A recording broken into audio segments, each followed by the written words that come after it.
Welcome, everyone.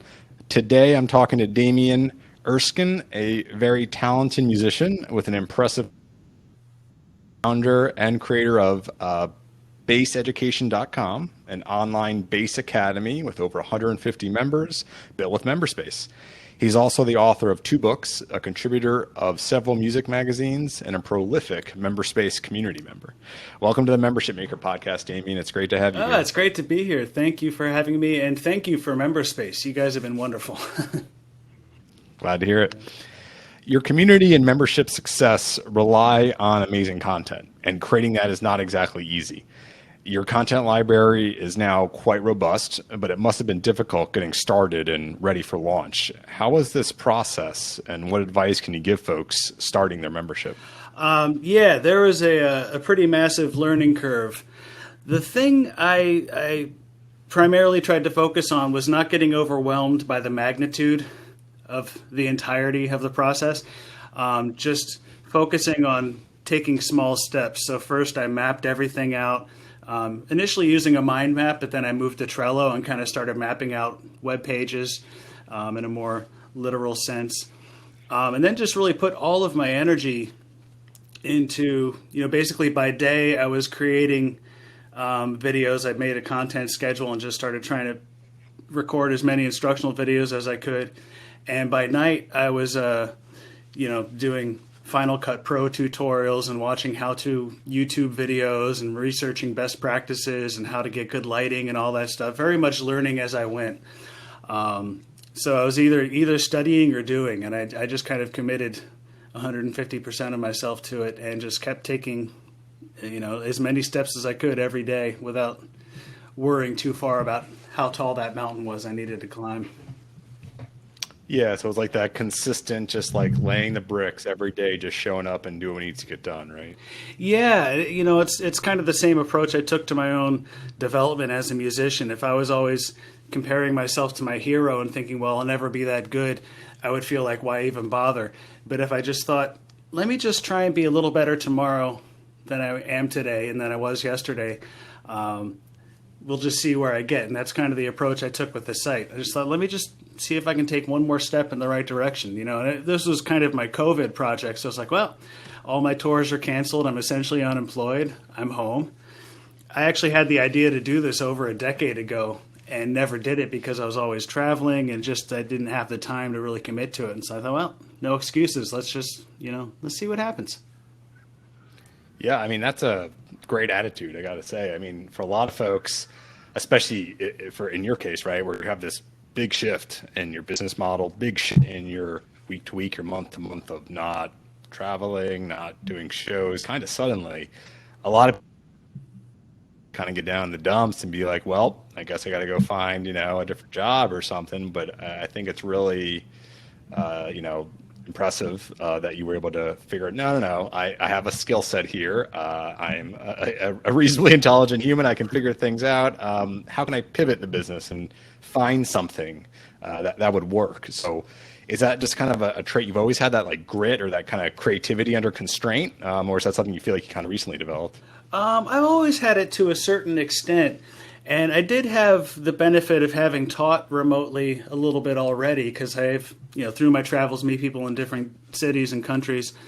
And I had also, for the past 5-6 years, been teaching for an organization called Jazz Education Abroad, where we're going to China and the Middle East and Asia and all these places and holding jazz camps. And I met so many students who wanted to continue working on some of these things with me and also couldn't afford many of the online sites. And I thought, you know what, I'm going to create a space. I'm not going to try and be, there's a number of sites that do this and do it incredibly well. I'm not going to try and be anybody other than who I am, and people that are interested in me and the way I teach will find value here. And if nothing else, I'll learn something about it in the process. And if the subscription community thing doesn't work out, maybe I'll just, at least nothing else, have another website full of educational materials I can point my students to. So why not? Let's just do it. Yeah, smart. So let's kind of go back to the launch part, though. So it sounds like you had a lot of planning. You said you used Trello for a while to kind of plan out, I guess, sort of like user flow, right? Like there would be, what would be on each page, kind of thinking through your lessons, your content library of sorts. So that's one part of this, right? The organization of what content will I have and where will it be, which is super important. Because if you make something that's convoluted or all over the place, people are going to get confused. They're not going to be able to find this content you probably spend a lot of time on, and that's just they're going to cancel. They're not going to recommend it, and it's all of this is a waste. So that's obviously important. But what other things do you consider besides just, okay, my content, how is it organized? What other things were you thinking about? Well, initially, I decided upon a certain amount of content before I actually launched. And the biggest obstacle I had to overcome was the sense that feeling of I needed to be perfect before I let anybody even know that this is a thing online, before I officially launch. And just trusting in my process, and I've really tried to bring users into the process. But I just thought, okay, it doesn't need to be perfect. This is what it is on day one, and I take that same approach, make it better on day two than it was on day one. So I just focused on getting enough content that I felt it was worthy of existing as a destination online for people, and then launched, and then immediately tried to focus on user engagement to try and help me figure out how to make this better for everybody. And how did you sort of focus? Well, we can get to that in a sec. I kind of want to dig back into that. So there was the creating the content, knowing how much is enough to launch, right? So you don't, because if you just kind of want to make it perfect, ways to delay the launch and just be planning forever, creating content forever, not actually asking for any money out there. So it's good that you kind of gave yourself, okay, let's get like an MVP. Did you think about anything else in terms of like social media or email marketing or how to set up the website? Like, have you created websites in the past, I assume? Like, how did you think about some of that other stuff that goes into this? I mainly focused on researching the best resources for what I was trying to do. Who to host my video, how to connect with different people online. I've always been kind of horrible at self-promotion. The one thing I had going for me was that I already had a bit of my own fan base with bass players that knew me from different arenas.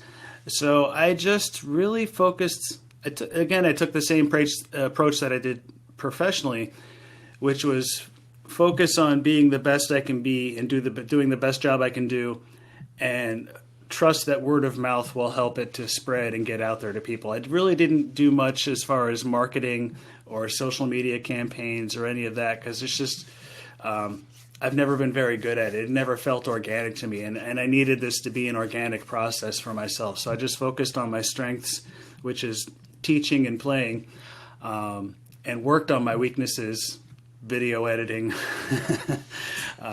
researching apps and workflows and things like that. But that was pretty much all of my focus was on creating content and learning how to make it effective, and visually appealing and functional for people. Thanks for taking the time to talk with us, Damian. We really appreciate it. Would you like to share any resources or recommendations for folks that are trying to learn more about bass education? Yes. Well, I was actually I was thinking of different resources. Like, I knew that we should talk resources, and I was thinking more about the site type of resources, but some of them relate. YouTube is your friend. If you have a question, search for it on YouTube. I've learned how to do everything from fix my dishwasher to fix my roof to learn how to play Teen Town on the bass. YouTube is your friend. One suggestion I wanted to make to MemberSpace people and anybody interested in this kind of thing is, in research, one of the mistakes I made early on, I'd be researching a lot of apps to use for one service or another, one functionality or another. And I made the mistake of just, it's cheaper if I do the annual plan. Let me just do that, only to realize that service, there was some kind of deal-breaking obstacle with that service. Oh, I can't actually do this. And then I wound up wasting that much money. So I would encourage people to explore sites, even if you're paying more. First, do the monthly plan, make sure the thing really works for you, and then upgrade to an annual plan. With regard to bass players, I would encourage everybody to reach out to me if you have any questions first and foremost. But I tell all my students, the best thing you can do is think about the type of player you want to be. You know, think about your idols, who you want to sound like, what you want to do. And I think this probably relates to beyond just the musical realm. And then reverse engineer that process a little bit. You can look at that player and think, okay, that type of player probably needs to know, you know, how to read music, stylistic diversity, if they want to be a session musician, whatever it is, and reverse engineer your shed process and devote your time to your weaknesses. You know, prioritize your shed time or your study time when building a site based on what's most important to you and your goals. Don't feel like you need to be able to do everything, be able to know everything. Just focus on what you actually want to achieve and what's going to help you get from point A to point B as efficiently as possible. Great. And what's your website URL again? Baseeducation.com. Great.